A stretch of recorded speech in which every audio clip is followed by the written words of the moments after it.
When people hear that I managed to save $5,000 in just 30 days, their first assumption is that I picked up a high-paying side hustle, worked 80-hour weeks, or came into some unexpected windfall.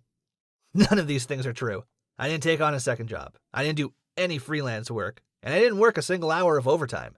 I simply made a plan, became extremely intentional, and treated saving money like a full-time strategy. What surprised me most was not just how much I could save, but how quickly the changes added up once I got serious. Before I started, I knew that $5,000 in a month was a bold goal.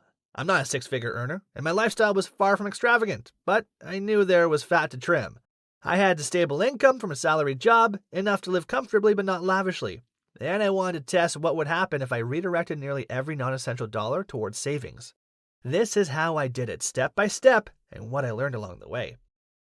The first thing I did was analyze my spending over the past 3 months. I didn't just glance at my bank statement, I scrutinized every category. Groceries, takeout, subscriptions, utilities, shopping, gas, random Amazon purchases.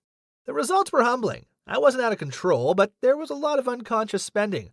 A $19 streaming service here, $12 there, $40 weekly DoorDash orders, and so on. None of it felt like much in the moment, but added up. It was hundreds per month slipping through the cracks. Armed with those numbers, I created what I call my zero flex budget. For 30 days, I committed to spending money only on essentials: rent, utility, groceries, strictly groceries, not snacks or convenience food, and transportation. Everything else, and I mean everything else, was paused. That included Netflix, Spotify, Prime, impulse purchases, coffee shop runs, happy hours, and all forms of delivery. I even paused gym payments and worked out at home with YouTube and long walks. It felt extreme at first, but I treated it like a 30-day challenge rather than a new lifestyle. Next, I had to get honest about food. This was probably the most eye-opening category. In an average month, I was spending close to $800 on food between grocery runs and eating out. For the challenge, I set a strict $200 food budget for the month. I meal prepped every Sunday, ate the same breakfast and lunch every day, overnight oats and turkey sandwiches, and rotated between 3 easy dinners I could cook in bulk. I bought frozen veggies, rice, beans, eggs, peanut butter, and basic staples. Was it boring? Yes. Did it save me nearly $600 in 1 month? Absolutely. Transportation was another area where I found unexpected savings. I usually drive to work, which means gas and parking add up. For this month, I carpooled with a coworker and pitched in for gas just once a week instead of driving 5 days a week on my own. This small shift cut my gas costs by 70%. I also skipped weekend drives, consolidated errands, and used public transportation when possible. It wasn't always convenient, but it worked. One of the biggest savings came from pausing unnecessary payments and selling things I didn't need. I took inventory of my apartment and posted about 10 items on Facebook Marketplace: a spare TV, an old bike, a rug, some unused tech gadgets, and kitchen gear I never used. Within 2 weeks, I had made about $900. It was stuff that was just sitting around collecting dust, and once I started, it was actually fun to see the cash come in. More than the money, though, it shifted my mindset. I started seeing unused items as savings opportunities. I also got a little ruthless with subscriptions and services. I canceled 5 recurring charges that I'd barely noticed before: an audiobook membership I never used, a meal box subscription I forgot to pause, 2 niche streaming platforms, and a beauty box that had become more clutter than value. These cancellations freed up almost $150 for the month, which I immediately moved to my savings account. But the real secret? I made saving automatic and visible. On day 1, I created a separate high-yield savings account with a different bank, one I didn't use regularly. Then I set up an automatic transfer of $1,250 every week for 4 weeks. This forced me to keep my checking account lean. If I didn't have it in the account, I couldn't spend it. Watching the balance in my new savings account grow each week gave me a strong psychological boost. It became addictive. I didn't want to break the streak. What really kept me going, though, was tracking every dollar. I kept a simple spreadsheet and logged every expense, no matter how small. A $4 parking fee went in, a $3 bag of ice went in. Every time I wanted to buy something that wasn't essential, I forced myself to wait 24 hours and document the urge in a temptation log. That log helped me understand my spending triggers: boredom, stress, or just habit. Once I became conscious of them, it was easier to say no. Socializing without spending money was probably the hardest part. I had to turn down a few dinners out and invitations that invoked ticketed events. Instead, I hosted a potluck at my place, went on hikes, and invited friends over for board games and cheap wine.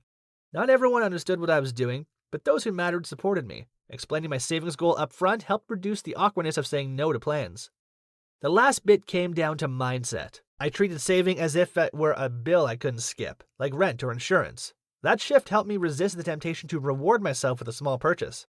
I reframed each sacrifice as a win. Skipping a $6 latte meant I was $6 closer to my goal. Over the course of the month, that mindset helped me push through the moments of frustration and doubt.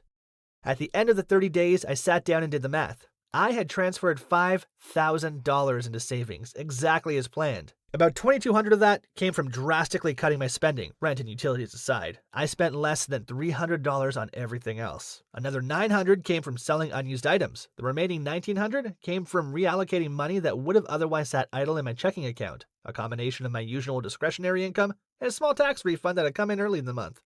Nothing magical, just better use of what I already had. What surprised me most wasn't the dollar amount, though. It was the realization that so much of my normal spending was optional. I had believed that my lifestyle was already pretty frugal, but when I challenged myself, I found at least $1,500 in spending that didn't actually bring me any long-term happiness or value. I also learned that most people aren't paying close attention to how they spend their money, myself included. Once I did, the possibilities opened up. Would I live like this forever? Definitely not. Living on a zero-flex budget was intense and restrictive, and while it worked for a short-term goal, it's not a sustainable way to enjoy life long-term. But that month taught me more about my relationship with money than years of casual budgeting ever did. I realized how often I would spend out of convenience or emotion, not necessity. And once I saw that clearly, I couldn't unsee it.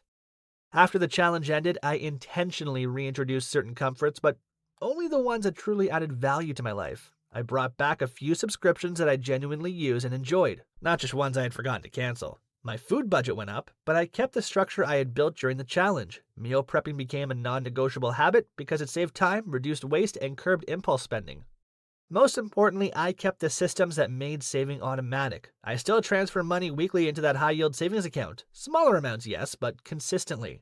It's become second nature, like paying a bill. And over time, those smaller amounts really do add up.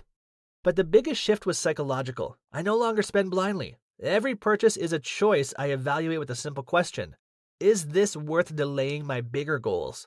That one mindset shift continues to save me hundreds each month, long after the 30-day challenge ended. And for me, that's the kind of lasting change that makes any temporary sacrifice worthwhile. That was all from us today for this video, folks. Make sure to watch our video on how you can make money just by visiting a library near you. See you in the next one.